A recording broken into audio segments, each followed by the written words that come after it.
324 சமூகங்களும் கல்வி, வேலைவாய்ப்பு, பொருளாதார முன்னேற்றம் எல்லாவற்றிலும் இந்த 324 சமுதாயங்களும் வாழ வேண்டும். அவர்கள் பிள்ளைகள் வளர வேண்டும், படிக்க வேண்டும், பல்வேறு நிலைகளிலே அவர்கள் வாழ்ந்து கொண்டிருக்கிறார்கள்.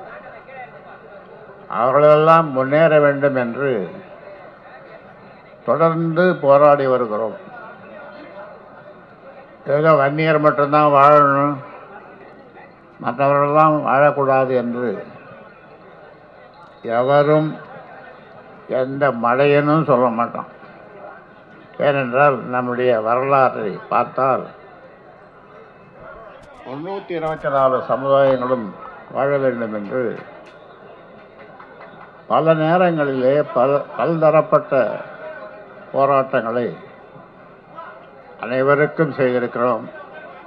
அதிலே வெற்றி பெற்றிருப்போம். ஆனால் இத்தனை ஆண்டு காலம் ஆகியும் 46 ஆண்டு காலம் போராடியும் இன்னும்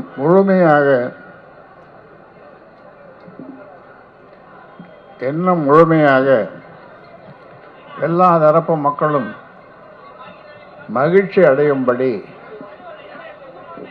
இடஒதுக்கீடு கொடுக்கப்படவில்லை.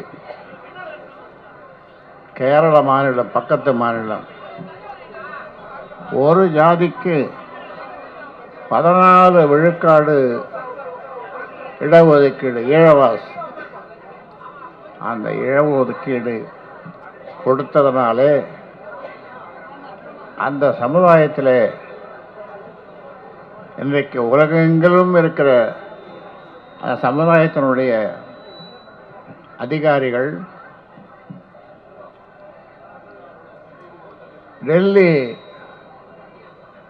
டெல்லியிலே அதிகமாக வேலை வாய்ப்பில் இருக்கிறவர்கள் ஈழவர்கள். 4 பேர் முதலமைச்சராக 4 தரம் வந்திருக்கிறார்கள் அந்த சமுதாயத்தை சேர்ந்தவர்கள். எப்படி நடந்தது இது? அந்த சமுதாயத்துக்கு 14 விழுக்காடு 14% இடஒதுக்கீடு கொடுத்ததனாலே, அவர்கள் படித்ததனாலே அவர்கள் அதை அடைந்தார்.